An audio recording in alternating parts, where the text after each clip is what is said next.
চলে আসলাম কই মাছ ভুনা করতে। মাছটা একটু ভেজে নেব।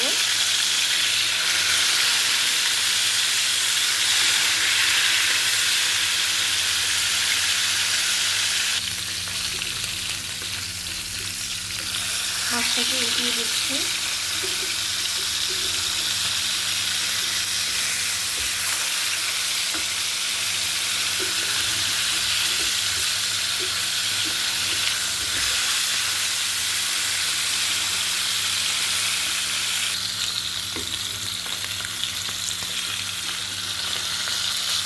মাছগুলো একটু এভাবে হাফ ভাজা দিলাম।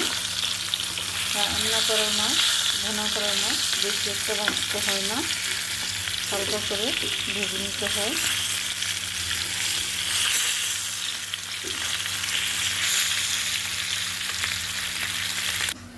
মাছের মধ্যে দিতে ধনেপাতা কাটছি, টমেটো, মরিচ কুচি। পেঁয়াজগুলো ভাজা হয়ে গেছে, দিয়ে দিচ্ছি একটু পানি, মশলাটা যেন না পুড়ে যায়। দিয়ে দিচ্ছি হলুদের গুঁড়া,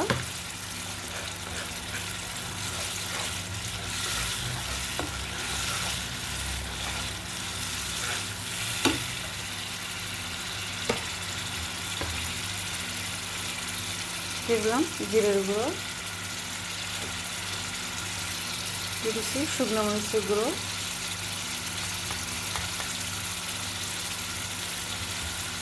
দিয়ে দিচ্ছি ধনের গুঁড়ো। মশলাটা আমার মাছ পরিমাণ কম বেশি বুঝে মশলাটা আমি পরিমাণ করে দিয়ে দিলাম।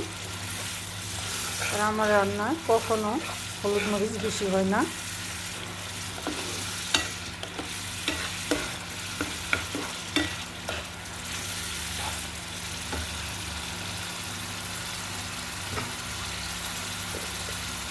দিয়ে দিচ্ছি স্বাদ মতন লবণ,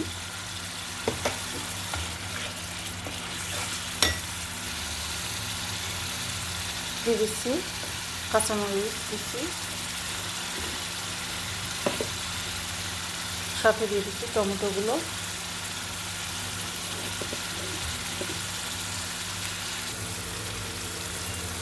নেড়ে চেড়ে মশলাগুলো কষিয়ে নেব সুন্দর করে, সাথে টমেটো।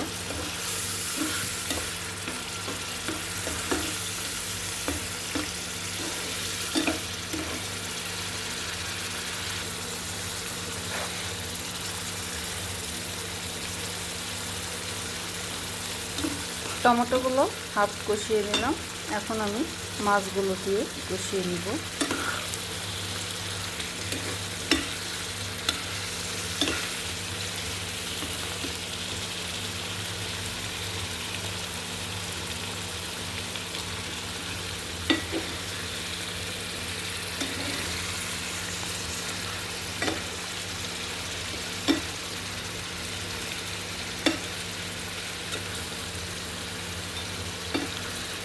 বেশি নাড়াচাড়া করলে মাছগুলো ভেঙে যাবে, তাই বেশি নাড়াচাড়া করা যাবে না। আলতোভাবে নেড়ে সুন্দর করে কষিয়ে নিতে হবে।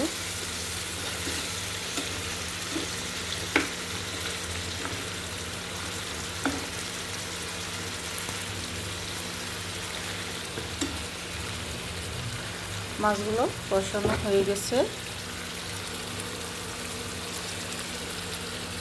এখন দিয়ে দিচ্ছি ঝোল।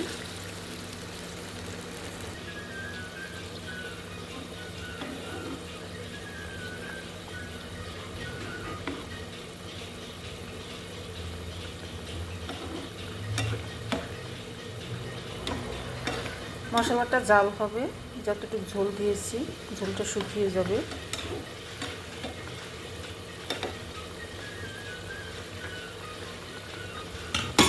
ঢাকনা দিয়ে দমে রেখে দেব 10 মিনিট। 10 মিনিট পরে চলে আসলাম।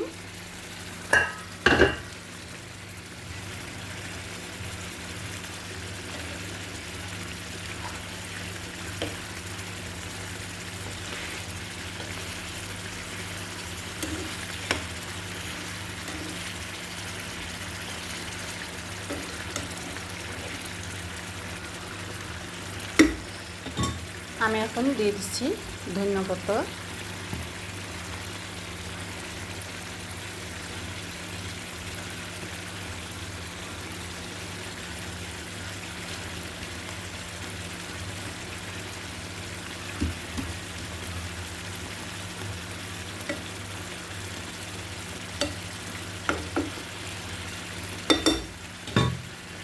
ঢাকনা দিয়ে দম রেখে দেবো আরও 5 মিনিট। চুলাটা লো করে দিলাম। 5 মিনিট পরে চলে আসলাম। তরকারিটা আমার রান্না হয়ে গেছে গা, মাশাআল্লাহ অনেক সুন্দর হয়েছে।